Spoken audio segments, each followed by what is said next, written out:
Presentations. We all hate them, but we all gotta do them. It's something that I've been put through quite a lot throughout my time in the Danish school system, and so today I thought I'd share some of my top tips for how to make a good presentation with you guys. When you first start on your presentation, you have to figure out how you're gonna write it. And for most people, this usually means writing out a full script of everything you want to say.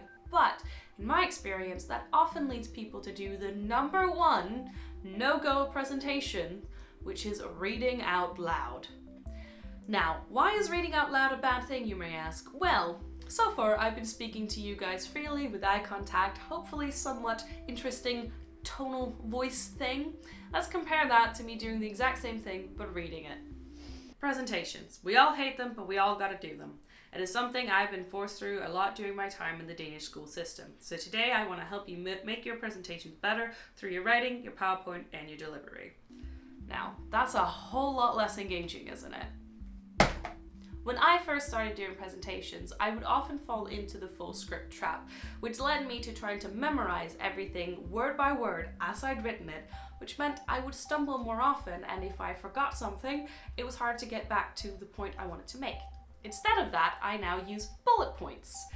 And through my bullet points, I will practice my presentation and just practice improvising, filling in the gaps. Now this might seem a little nerve-wracking, but trust me, the more you do it, the better you become at the improvisation, which means in the long run, it'll be a lot easier to make more freely spoken and confident presentation. Next up is the PowerPoint. This is your biggest and best tool when you're doing the presentation, both for you as the presenter, but also for your audience. Now, the biggest no-no of the presentations are having too much text on there or too little text.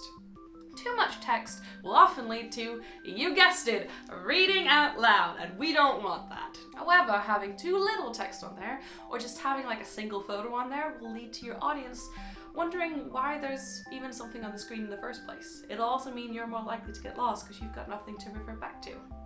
Now, if you followed my advice for step number one, the writing, you'll have a nifty little list of bullet points that you can smack on up there on your PowerPoint. This also means that if you get lost, you can just turn around and find your place again. Other good things to put on your PowerPoint are names and dates and places that you've mentioned, because it's quite hard for your audience to usually retain that type of information. It's also very good if you have any statistics or graphics or just pictures that illustrate your points to put that on there so it's a bit more interesting for your audience to watch.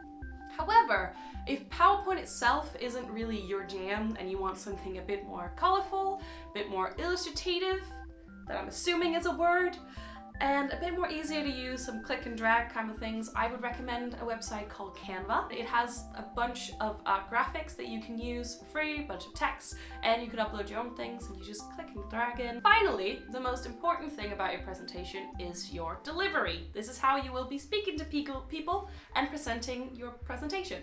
Two good tips for how to make something engaging is if you can keep eye contact with people and look out at the audience as you're talking to them, like I'm doing with the camera now.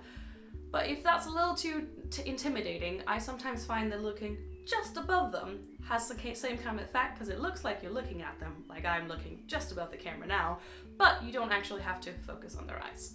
The second one is your voice. If you use more intonation and ups and downs and a bit more animated voice tone, that'll make you more interesting to listen to. The final thing, and probably the most important thing you can do to rehearse your delivery is, well, rehearse it. A good way to do this is to film yourself, because if you film yourself, you have something you can keep a focal point on, aka the lens, and you can look at how your body language is doing. How is your posture? Are you standing up straight? Are you using your hands like you would normally do? Or do you have your shoulders hunched and your hands down to your side? Are you fidgeting or something like that? Because all those extra nonverbal signs kind of sends off a message to the audience. And if you are opening up your chest, standing up straight, using your arms freely, not fidgeting with your hair or with your hands, that sends a message to the audience saying that you're confident, and they're more likely to believe it. It's also a good way to tell yourself that you actually know what you're talking about, because you can hear back what you're saying and that it actually makes sense. Because I think being nervous is one of the things that a lot of us struggle with when we do public speaking. So if we rehearse it and watch ourselves doing it, hopefully it'll give you a bit of a confidence boost. It's also a good way to time yourself. If you watch the video and you can see how long you've actually been speaking speaking for. And it's a really good way to actually listen to how you're speaking. One of the things we often do when we're nervous is that we speed up and we start speaking really, really fast, and it becomes very hard to listen to. And it also becomes harder for yourself to speak. Because the faster you're going, the more work your tongue has with keeping up with your mouth and also with your brain, and you're more likely to stumble. And the less mistakes or fumbling you do, like that one I just did there, the more likely you are to keep on track and the less nervous you become as you go along. So yeah, you have it. Those are my top tips for making a presentation. Just to sum it all up, bullet points instead of a script. Don't read out loud. Use your PowerPoint to your advantage to make it interesting and to help yourself keeping track on what you're saying. And rehearse your delivery, preferably by filming yourself so you can speak freely and confidently about all this amazing knowledge that you've gained. If you have any tips for how you do presentations, so that helps you with structuring them or making you less nervous or something like that, please leave them in the comments down below so we can all help each other out and hopefully makes this a little bit easier and a little less hard and nerve-wracking. Thank you so much for watching. I hope you enjoyed it. And until next time, I hope you have wonderful days full of confident public speaking. Or maybe less full of public speaking and more full of confidence. Bye!